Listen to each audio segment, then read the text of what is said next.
সুপ্রিয় দর্শক, আমি আফজাল হোসেন স্বাগত জানাচ্ছি সময়ের আলাপে। আমাদের আজকের অতিথি মানসুরা আলম, যুগ্ম সাধারণ সম্পাদক, বাংলাদেশ জাতীয়তাবাদী ছাত্রদল। মানসুরা, আপনাকে স্বাগত জানাচ্ছি সময়ের আলাপে। মানসুরা, আমরা আজকে খুব ক্যাজুয়ালি আলোচনা করব। রাজপথে যেমন আপনারা কড়া কড়া কথা বলেন, এক দল আরেক দলকে ছেড়ে কথা বলেন না, আজকে আমরা খুব রাজনীতির জটিল বিষয়গুলো খুব সহজ করে একটু জানতে চাই। এবং শুরুতে যেটি জানতে চাই যে আপনার দিনকাল কেমন চলছে। দিনকাল কেমন চলছে আসলে এটা বলা খুবই মুশকিল। আমরা অত্যন্ত ঝঞ্ঝাপূর্ণ একটি সময়, এবং বলা যায় যে যৌবনের বেশিরভাগ সময় যখন থেকে আমি বুঝে উঠছি, একটু বুঝতে রাজনীতি বুঝি, তখন থেকেই যে ঝঞ্ঝাপূর্ণ সময় গিয়েছে, তার চেয়ে একটু বেটার অবস্থানে আছি অবশ্যই। কিন্তু তার মধ্যেও এই যে রাজনৈতিক দ্বৈরথ, প্রতিদিন কোনো না কোনো ইস্যু এবং সেটার জাতাকলে পিষ্ট হওয়া, সেই সমস্যাগুলোর মধ্যে পড়ে যাওয়া, সেগুলো নিয়ে কথা বলা, সেটা একটা অন্য ধরনের স্ট্রেস। এই যে কিছুদিন আগেও আপনি ঢাকার বাইরে গিয়েছিলেন নির্বাচনী প্রচারের কাজে, হয়তো আমরা যতটুকু দেখলাম, এবং আপনি নারীদের সঙ্গে কথা বলছেন তৃণমূল পর্যায়ে, কি বুঝছেন তাদের নির্বাচন নিয়ে আসলে ভাবনাটা কি? এইটা একটা গুরুত্বপূর্ণ অংশ যে আমাদের দেশে 52% নারী ভোটার। তো আমরা যদি মনে করি একটা সুষ্ঠু এবং নিরপেক্ষ ইলেকশন এবং সেখানে অংশগ্রহণমূলক অবস্থান থাকবে সবার, তো সেই জন্য কিন্তু নারীদের অংশগ্রহণটা জরুরি। এবং বিগত যে ইলেকশনগুলো গিয়েছে সেই ইলেকশনগুলোতে মানুষজন অংশগ্রহণ করতে পারেনি, ভোট কেন্দ্রে যেতে পারেনি, ভোট দিতে পারেনি। তো সেই জায়গা থেকে নারীদেরকে সেই ভয়টা ভাঙা, এবং একই সাথে যেহেতু গ্রামাঞ্চলে আপনারা জানেন যে নারীদের মধ্যে বিভিন্ন ধরনের বিভ্রান্তি তৈরি করার চেষ্টা করছে কিছু গোষ্ঠী, সেই বিভ্রান্তিগুলো নিয়ে তাদের সাথে কথা বলা। এবং কিছু জায়গায় আমরা দল হিসেবে বিএনপি কি চাচ্ছে, জনাব তারেক রহমান কি চাচ্ছেন, এবং আগামীতে নারীদের উদ্দেশ্যে আমরা কি করব, তাদের জন্য কি করব, সেই জিনিসগুলো তাদেরকে আসলে একটু বলা, তাদের সাথে সেই জিনিসগুলো নিয়ে আলোচনা। এবং তার একই সাথে তারা বিএনপির কাছ থেকে কি চান, বা তারা বিএনপি যখন সরকারে যাবে, তারা ভোট দিয়ে সরকারে নেবে, এরপরে তারা বিএনপি তাদের জন্য কি করবে, এই জিনিস তারা যেটা জানতে চান সেগুলো নিয়েও আমরা আলোচনা। বর্তমানে আমরা দেখলাম যে রাজনৈতিক দলগুলো নির্বাচনমুখী। এই যে হাদির ঘটনাটা ঘটার পরে অনেকটা নিরাপত্তা নিয়ে একটা শঙ্কা তৈরি হয়েছে, এবং সামগ্রিক বিষয়ে যে দেশের যে আইনশৃঙ্খলা পরিস্থিতির এখন যে অবস্থা, তাহলে আমরা মোটামুটি কোন দিকে যাচ্ছি? যখন নির্বাচনী সহিংসতা ঘটেই, সেটা ঘটে থাকে বিভিন্ন সময়, হাদির সাথে যে ঘটনাটি ঘটেছে সেটি অত্যন্ত দুঃখজনক ঘটনা। আজকে তাকে সিঙ্গাপুর নেওয়া হয়েছে, এবং আমি তার সুস্থতা কামনা করি এবং আল্লাহর কাছে প্রার্থনা করি যে তিনি যাতে সুস্থ হয়ে আমাদের মাঝে ফিরে আসেন, আমাদের সাথে প্রতিদ্বন্দ্বিতা করেন, এবং রাজপথের দ্বৈরথে তার সাথে দেখা হোক। কিন্তু বিষয় হলো যেটা, যে রাজনৈতিক এই সহিংসতা চলছে গত 1.5 বছর ধরে বিভিন্নভাবে। ক্যাম্পাসগুলোতে কিন্তু লাশ পড়ছে অনেক সময়। আমাদের ছোটো ভাই সাম্য, ছাত্রদলের আরেক ছোটো ভাই পারভেজ সহ অনেকেই সেই নিরাপত্তাহীনতার মধ্যে কিন্তু তাদের জীবন দিতে হয়েছে। তো এই জিনিসটাকে নিয়ে আমরা গত 1.5 বছর ধরে কথা বলছি, এবং ইন্টারিম গভর্নমেন্ট এবং তাদের স্বরাষ্ট্র উপদেষ্টা, তাকেও কিন্তু বারবার এই জিনিসগুলো নিয়ে তার সাথে কথা বলা হয়েছে, তাকে জানানো হয়েছে, বা তিনি কি পদক্ষেপ নেন, তিনি বারবারই আশ্বাস দিয়েছেন যে কি পদক্ষেপ নেবেন সেটির কোনো সুস্পষ্ট অবস্থান আমরা এখনও দেখতে পাইনি। তো এখন যেটা হলো যে নির্বাচনী সহিংসতা বলতে, এই যে একজন প্রার্থী হাদি, তাকে গুলি করা হয়েছে। কিছুদিন আগে চিটাগাং 8 আসনে আমাদের একজন প্রার্থীকে গুলি করা হয়েছিল, এরশাদুল্লাহ সাহেবকে, এবং তাকে যে গুলি করেছিল তাকে কিন্তু জামিন দেওয়া হয়ে গেছে। তো এই যে দুঃখজনক ঘটনাগুলো, এর মাঝে আরও অনেক ঘটনাই ঘটেছে যেগুলো হয়তো আমরা সংবাদ মাধ্যম আমাদের কাছে সেভাবে তুলে ধরতে পারে নাই, বা আমরা নিজেরাও সেটা জানি না। কিন্তু হাদি মানুষের সাথে সম্পৃক্ত ছিল, যার জন্য, এবং আমরা জানি যে ঢাকা শহরে যা ঘটে, এলাকায় যা ঘটে, মানে ঢাকার বাইরে যা ঘটে, দুটোর মধ্যে পার্থক্য থাকে। হাদি সেন্টারে অবস্থান করে একজন মানুষ, যার জন্য তার সাথে সহিংসতাটা অনেক বেশি ফুটে উঠেছে, যেটা চিটাগাংয়ের আমাদের 8 আসনের প্রার্থীর ক্ষেত্রে উঠেনি। তো এইরকম ঘটনা হয়তো আরও ঘটতে পারে, এবং সেই শঙ্কা সবার মধ্যে আছে এবং সেই নিরাপত্তাহীনতার হুমকি ফ্যাসিস্টদের কাছ থেকে কিন্তু ক্রমাগতই আসছে। আরো তার আজকে হ্যাঁ। পত্রিকায় দেখলাম যে আরো অনেকেই হিট লিস্টে। হিট লিস্টে বিভিন্ন ধরনের লিস্ট বিভিন্ন জন তৈরি করছে। এটা একটা বিভ্রান্তিমূলক সময়, সেই সময়ে ফায়দা নেই অনেকে, আবার সেই সময়ের মধ্যে অনেক কিছু অনেক ধরনের সংখ্যা থেকে অনেক কিছু তৈরি হয়ে যায় এবং সেগুলোর মধ্য দিয়ে কিন্তু সময়টা চলছে, একটা অস্থির সময় এটা। তো আমাদের অ্যাক্টিং চেয়ারম্যান তারেক রহমান দেশে আসবেন 25 তারিখ। তার নিরাপত্তা নিয়েও আমরা উদ্বিগ্ন, জাতি উদ্বিগ্ন। তো এই জায়গাগুলো থেকে আসলে আমরা যেটা চাই যে নিরাপত্তা যাতে আরও বৃদ্ধি করা হয় এবং সার্বিকভাবে সরকার দায়িত্বে আছে এবং তারা যাতে সেই তাদের অবস্থান থেকে তারা যাতে নিরাপত্তা নিশ্চিত করতে পারে। হ্যাঁ, মানুষের জানমালের পুরোপুরি নিরাপত্তা তো কেউ কাউকে দিতে পারে না, কিন্তু যতটুকু রিকোয়ার্ড সেটা যাতে দেয়। কিন্তু আমরা দেখতে পাচ্ছি ততটুকু কিন্তু কেউ পাচ্ছে না, পেলে কিন্তু এই ঘটনাগুলো ঘটতো না। মানে সরকার তো বলছে যে প্রার্থীদের চাইলে অস্ত্রের লাইসেন্স দেওয়া হবে। তারপর একজন প্রার্থী সে তো মানে হয়তো 1-2 জন থাকতে পারে যারা অস্ত্র চালনায় পারদর্শী, তারা তো প্রফেশনাল শুটার না যে আপনি অস্ত্র দিয়ে দিলেন তারপরে হচ্ছে সে সেই অস্ত্রের জায়গা থেকে অস্ত্র দিয়ে আপনার উপর আক্রমণ হলো, আপনি ওদেরকে পাল্টা আক্রমণ করে ফেলতে পারেন। যখন আক্রমণটা হয়ে যাচ্ছে তখন তো সেটা হয়ে গেল। হাদির কাছে যদি একটা বন্দুক থাকতো, একটা পিস্তল থাকতো, তাহলে কি সে পাল্টা শ্যুট করতে পারতো বা নিজেকে রক্ষা করতে পারতো? সেটা সম্ভব হতো না। মানে তাকে এমন একটা অবস্থায় সে রিক্সা দিয়ে যাচ্ছে, তাকে শ্যুট করে চলে গিয়েছে। তো এই জায়গায় এবং শ্যুট করে চলে যাওয়ার পরে আমরা সংবাদ মাধ্যমে দেখলাম যে ওই দিনই নাকি শ্যুটাররা ইন্ডিয়ায় পালিয়ে গিয়েছে। মানে এইরকম তথ্য আসছে বিভিন্ন সংবাদ মাধ্যমের দেখছি। তো এই যে জিনিসগুলা যে একটা মানে একজন ফোকাসড একজন মানুষকে গুলি করে পার পেয়ে চলে গেল, এর মধ্যে গভর্নমেন্টের কোনো কিছু করার সক্ষমতা থাকলো না। আমরা দেখলাম যে এই ঘটনাটা যখন ঘটলো এর পরপরই বেশ কয়েকজনের স্ট্যাটাস দেখলাম যারা বিএনপিকে ইঙ্গিত করা হলো বা বিএনপিকে টার্গেট করা হলো, বিশেষ করে ওই আসনের বিএনপির প্রার্থীকে টার্গেট করা হলো। মানে তাদের প্ল্যানটাকে বিএনপির ঘাড়ে দায়টা চাপিয়ে দেওয়ার একটা প্রয়াস ছিল কিনা?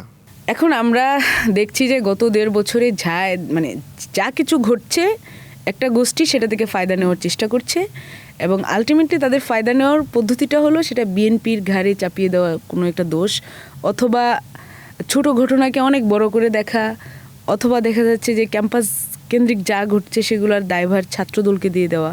তো এগুলো কিন্তু ঘটে যাচ্ছে। তো আমরাও যখন ফার্স্ট হাদির ঘটনাটা দেখলাম আমরা একই সাথে সবাই শক, আমরা সেটা নিয়ে রিয়েকশান দিচ্ছি যে ইন্টারিম কী করছে বা এই যে ঘটনাটা ঘটে গেল দ্রুত গ্রেফতার করা বা এই ধরনের কথাবার্তা সবাই বলছি।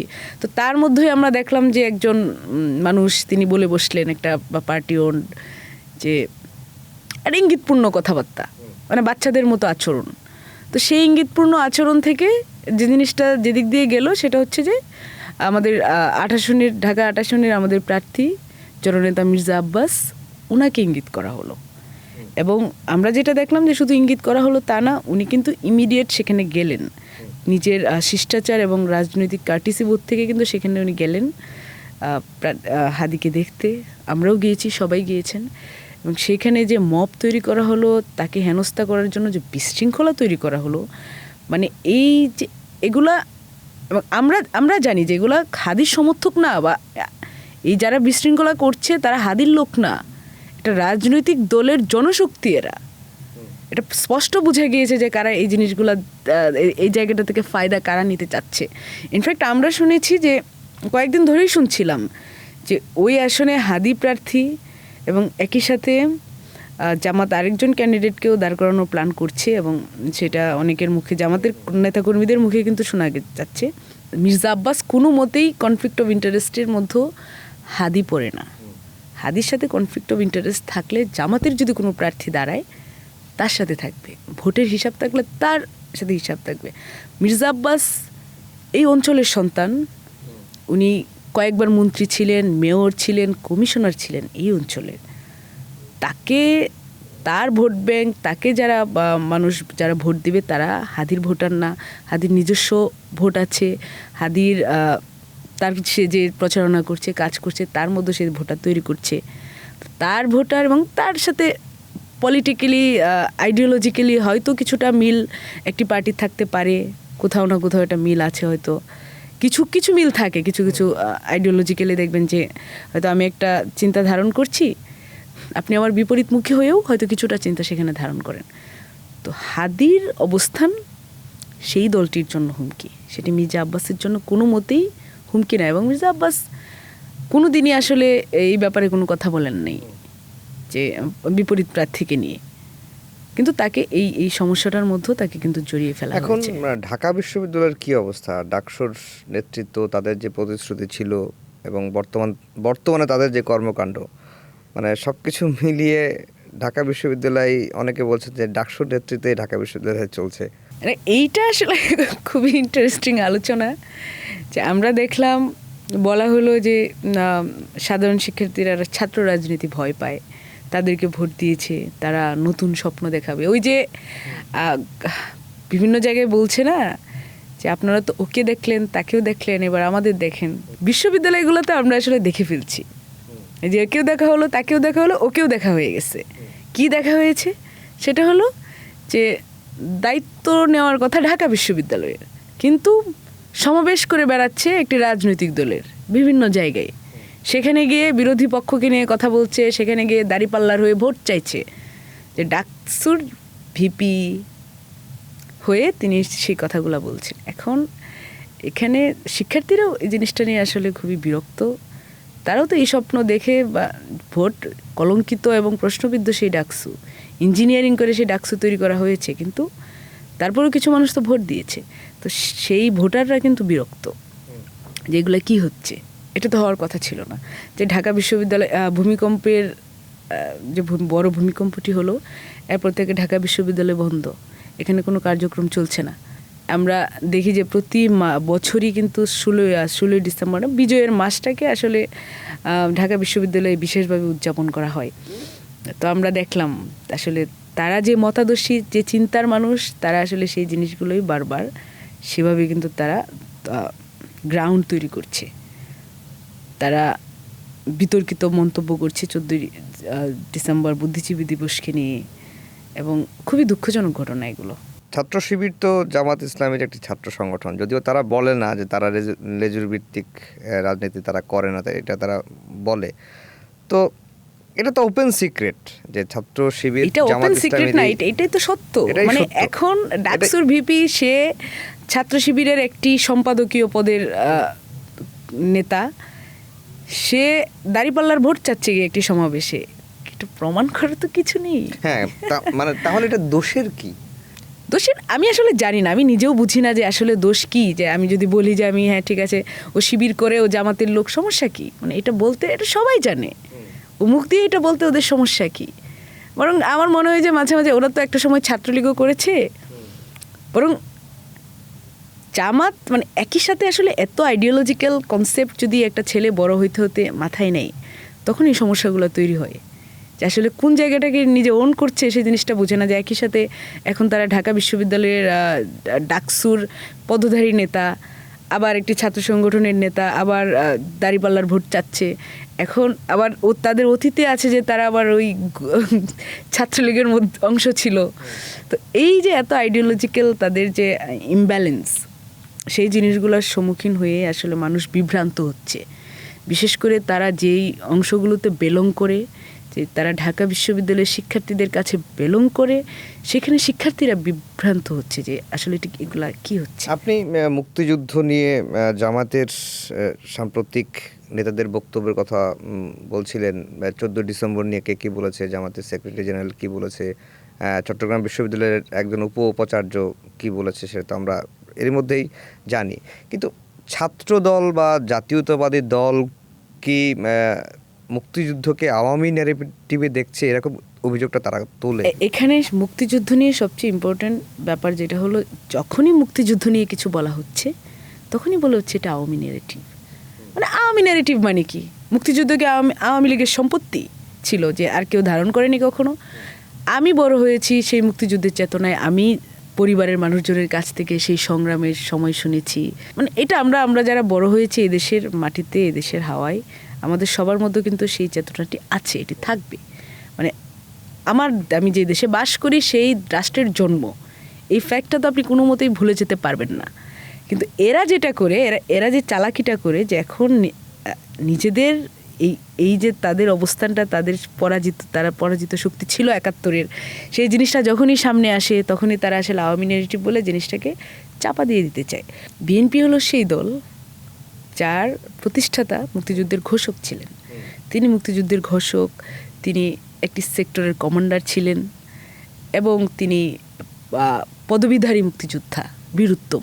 এই জায়গা থেকে যখন আমাদের চিন্তা চেতনা থাকে, এটা আমরা সবসময়ই আমাদের যে জাতীয় দিবসগুলো আছে, আমরা রাজনৈতিকভাবে সবচেয়ে খারাপ অবস্থানে থেকেও, ভয়াবহ খারাপ অবস্থানে থেকেও আমরা কিন্তু সেই কার্যক্রমগুলো চালিয়ে গিয়েছি, কখনোই সেগুলো থামেনি। এখন আমাদের আসলে খারাপ অবস্থা থেকে চালাতে হয় না, আমাদের যেহেতু এখন ফ্যাসিস্ট নেই, আমরা মুক্ত, আমরা ভালোভাবে চালাতে পারছি। যখনই চালাচ্ছি, যখনই আমরা মুক্তিযুদ্ধ নিয়ে কথা বলবো, যখনই আমরা আমাদের চেতনা নিয়ে কথা বলবো, ঠিক তখনই আমাদেরকে বলা হবে যে এটা আওয়ামী ন্যারেটিভ। কেন ভাই? আমরা জানি তুমি পরাজিত শক্তি, তুমি ক্ষমা চাও, তুমি ক্ষমা চাবে না, তুমি এদেশের মানুষের সাথে রাজনীতি করতে আসবে এবং যারা সেই রাষ্ট্রকে ধারণ করে তাদেরকে তুমি বারবার তাদের চিন্তাকে চাপা দেওয়ার চেষ্টা করবে। তুমি তো আওয়ামী লীগ, মানে আওয়ামী লীগের এপিট ওপিট তো যদি হয় তাহলে ওরাই হয়, আর কে হয় না এখানে। আওয়ামী লীগ একটা জিনিস অন করতে চাচ্ছে, ওরা সেটাকে ডিজওন করতে চাচ্ছে। এটাই হলো তাদের মতো পার্থক্য, কিন্তু আলটিমেটলি তারা এক চিন্তা চেতনায়। তারপর মানুষকে তারা যেভাবে গ্রহণ করে এবং মানুষের চিন্তা তাদের যেভাবে চাপা দিতে চায়, চিন্তাকে তারা সংকুচিত করতে চায়, সেই জায়গায় কিন্তু তারা এক। অনলাইনে আপনি বেশ অ্যাক্টিভ এবং আপনি বেশ সোচ্চার, এবং অনলাইনে আপনাকে নানা রকম অ্যাটাকও বিভিন্ন সময় করে আসছে বা এখনও পর্যন্ত হয়তো করছে। তো অনলাইনে তাদের অবস্থানটা এখন কি? তাদের পরিবর্তন হয়েছে? আগে যে অভিযোগগুলো করতেন? মূলত আমি তো অনলাইন আমার জায়গা না, বা অনলাইন দিয়ে আমি কিছু হই নেই। আমি একটা রাজনৈতিক দলের কর্মী, দীর্ঘদিন ধরে আমি সেখানে রাজনীতি করছি। অনলাইনের বিষয়টা হলো যে আমি যখন দেখছি যে আমার চিন্তা চেতনাকে বারবার আঘাত করার চেষ্টা হচ্ছে, তখন মানুষকে জানানোর জন্য আমার চিন্তাটা আমি কিভাবে জানাবো, সেটার জন্য কিন্তু অনলাইন আমার একটা এক্সপ্রেশনের জায়গা, যেখানে আমি এক্সপ্রেশনটা দিই। আমি দেখলাম যে ৫ তারিখের আগে হয়তো এরকম ছিল যে আমাদেরকে বারবার সেই এক্সপ্রেশনের জন্য আমরা বিভিন্নভাবে হুমকির মুখে পড়েছি, আমাদেরকে মারা হতো, আমাদেরকে গুম খুন করে ফেলা হতো। ৫ তারিখের পরে যেটা হলো সেটা হচ্ছে স্লাট শেমিং, যে আমি আমার চিন্তা প্রকাশ করলাম, কারো এটা ভালো লাগলো না, সে আমাকে নিয়ে এমন কথা বলবে, এমন সব আমার ছবি দিয়ে, এআই দিয়ে ছবি বানিয়ে, মানে মানুষের চিন্তা সংকুচিত করার জন্য যতটুকু চেষ্টা সেটা তারা করবে। এবং সেটাই কিন্তু করে আসছে আমাদের ছাত্রদলের অন্যান্য নারী নেত্রীরা। শুধু ছাত্রদল না, এখানে বিভিন্ন শ্রেণী পেশার নারীরা যারাই মতামত প্রকাশ করতে যাচ্ছে, এবং সেই মতামত যদি তাদের বিপক্ষে যায় তখনই তারা আক্রমণ করছে। তাদের পক্ষে থাকলে আবার অন্য কথা, সে মাথায় কাপড় দিক বা না দিক, বুরকা পরুক বা না পরুক, তারা কিন্তু সেটাকে গ্রহণ করছে। আমরা দেখছি ঢাকা বিশ্ববিদ্যালয়ের একজন খুব সার্কাস তৈরি হয়েছে ইদানিং, তিনি খুব কি বলবো, মানে আদর্শ কি আমি জানি না, আদর্শ সুবিধাবাদ, কিন্তু তিনি সেটা চিন্তাভাবনার মধ্যে তিনি সেটা ধারণ করেন আর কি। তো তাকে কিন্তু সে অ্যাটাক করা হবে না, তিনি কি পড়ছেন সেটা নিয়ে কথা বলা হবে না, আমি কি পড়ছি সেটা নিয়ে কথা হবে, আমি কেন মাথায় কাপড় দেই না এটা নিয়ে কথা হবে, ওনাকে নিয়ে হবে না, কারণ উনি তার চিন্তা ধারণ করেন, আমি করি না তার চিন্তা। এই জায়গাগুলাই এতটুকু পার্থক্যের জন্য তারা মানুষের জীবনকে অনলাইনে অতিষ্ঠ করে দিচ্ছিল। এখন আসার কথা হলো যে আস্তে আস্তে মানুষ সচেতন হচ্ছে। আগে আমরা আমাদের নেতাকর্মীদেরকে আসলে বলেও কিছু করাতে পারতাম না, যে ঠিক আছে তুমিও কথা বলো, তুমিও দুইটা কথা বলো, এদের বিপক্ষে বলো বা আমাদের পক্ষে বলো, কথা বলো। কিন্তু আস্তে আস্তে আসলে তারা এমন জায়গায় চলে গেছে যে সবাইকে অ্যাটাক করতে করতে এখন আসলে সবাই সেটার ফিডব্যাক দিচ্ছে।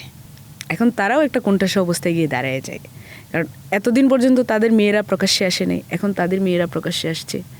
স্বাভাবিকভাবে যেগুলো আমাদের সাথে হয়েছে কিছু না কিছুভাবে, দুঃখজনকভাবে হলেও তাদের সাথে হয়ে যাচ্ছে সেটা। তার মানে তাদের মেয়েরা প্রকাশ্যে আসার কারণে একটু, হ্যাঁ, মানে আমরা দেখেছি এখানে একটা বিষয় হলো যে প্রাচীনকাল থেকে কিন্তু এটা হয় যে মেয়েদেরকে সব যুদ্ধের মধ্যে একটা অস্ত্র বানানোর চেষ্টা করা হয়, এবং আমাদেরকে অস্ত্র বানিয়ে কিন্তু বারবারই আমার রাজনৈতিক পক্ষকে দুর্বল করে দেওয়ার চেষ্টা তারা করেছে। মানে এটাই করতো যখন এখন স্বাভাবিকভাবে যখন আমাকে আক্রমণ করা হতো আমার সহযোদ্ধা সে তো ডিমোটিভেটেড, তার তো এটা খারাপ লাগতো। তো এখন যেটা হচ্ছে যে এটা টেস্টিং দেয়ার ওন মেডিসিন, তারা নিজেরাও কিন্তু তাদের সেই মেডিসিন টেস্ট করছে। এই যে জুলাইয়ের আমি জানি এটা দুঃখজনক যে তাদের মেয়েদেরকে আক্রমণ করা, এটা সব জায়গা থেকেই দুঃখজনক, আমার সাথে যেটা হলো অন্য একজনের সাথে। কিন্তু ওই যে ব্যাপারটা যে এখন মানুষ তো শক্তিশালী ফিল করতে পারছে না, তারা মানুষকে কোণঠাসা করে ফেলছে। এখন মানুষও দেখাচ্ছে যে হ্যাঁ ঠিক আছে আমরাও তো পারি, সেটা দুঃখজনক বাট এটা হচ্ছে। এই যে জুলাইয়ে নারীরা এত সামনে থেকে নেতৃত্ব দিল বা সামনে থেকে ফাইটটা করলো, 5 আগস্টের পরে দেখলাম যে আস্তে আস্তে আস্তে আস্তে নারীরা একেবারে মিলিয়ে গেল, কারণটা কি? কারণটা তো এটাই যে নারীরা থাকবে, নারীদের চিন্তা ভাবনা প্রকাশ করবে, তাদেরকে সেটা ভালো লাগবে। তারা তো চায় যে নারীরা ঘরের ভিতরেই চলে যাক। তারা নারীদের কর্মঘণ্টা কমিয়ে 8 ঘন্টার জায়গায় 5 ঘন্টা এনে তারা নারীদেরকে ঘরে পাঠাতে চায়। নারীদেরকে বলে যে আপনারা ঘরে থাকেন, আমরা ভাতা দিব। সেই ভাতা কই থেকে আসবে, কিভাবে আসবে? যে একটা দেশের অর্ধেক জনসংখ্যা তারা যদি কাজ না করে তাহলে দেশের উন্নতি কিভাবে হবে? যে ভাতা দিবে সেই ভাতা কই থেকে আসবে? এই প্রশ্নের মুখোমুখি তারা কিন্তু এখন হচ্ছে। আমি দেখেছি, আমি যখন গ্রামে গিয়েছি, মানে গ্রামে স্বল্প শিক্ষিত নারীরা তারা পর্যন্ত প্রশ্ন করছেন যে ঠিক আছে বসে গেলাম করে কাজ করলাম না, কিন্তু ভাতা যে দিবে সেটা কই থেকে আনবে? বিদেশ থেকে কি ঋণ করে নিয়ে আসবে? ঋণ করে এসে আমাকে ভাতা দিবে? তো এই প্রশ্নগুলো কিন্তু উঠছে। মানুষ স্বল্প শিক্ষিত বেশি শিক্ষিত এটার মধ্যে কোনো পার্থক্য থাকে না। মানুষের যখন চিন্তা চেতনা এবং দেশের ওয়েলফেয়ার, নিজের ওয়েলফেয়ার থাকে, সংসারের ওয়েলফেয়ার থাকে, স্বামী সন্তানের চিন্তা থাকে, তখন কিন্তু তারা সেটা বুঝে। আমরা শেষের দিকে চলে এসেছি। আগামী নির্বাচনে জেনজি জেনারেশন কি সবচেয়ে বড় ফ্যাক্টর হবে কিনা, আপনার কাছে কি মনে হয়? জেনজি একটা আন্দোলন করেছে, আমরা সবাই করেছি, জেনজি এটার একটা অন্যতম একটা পার্ট। এখন যেটা হলো জেনজিকে ভোট দিতে মোটিভেট করা, এটা হলো সবচেয়ে গুরুত্বপূর্ণ অংশ। জেনজিকে ভোট দিতে হবে। জেনজি যাকেই ভোট দিক, অবশ্যই এক একজনের এক এক চিন্তা থাকবে, সেই চিন্তাটা তারা যাতে সেখানে প্রতিফলন ঘটায়। এখন পর্যন্ত তারা কিন্তু কনফিউজড, বিশেষ করে 5 আগস্টের পরে তারা যে বাংলাদেশের স্বপ্ন দেখেছিল এবং এত দৈরত, এত রাজনৈতিক অস্থিরতার মধ্য দিয়ে আসলে তারা বেশিরভাগই কিন্তু এখন চিন্তা চেতনা একটু হতাশ। তো সেই জায়গায় সেই হতাশার যে ব্যারিয়ারটা সেটি কাটিয়ে আমি মনে করি একজন রাজনৈতিক কর্মী হিসেবে এবং আমার দল তারাও সেটা সেভাবেই ভাবে, তরুণদের নিয়ে কি করা যায় এবং তরুণদেরকে কিভাবে রাষ্ট্র পরিচালনার কাজে, রাষ্ট্রের পরিচালনার অংশ হিসেবে তাদেরকে আরও বেশি ইনভলভ করা যায় কাজকর্মের মধ্য দিয়ে।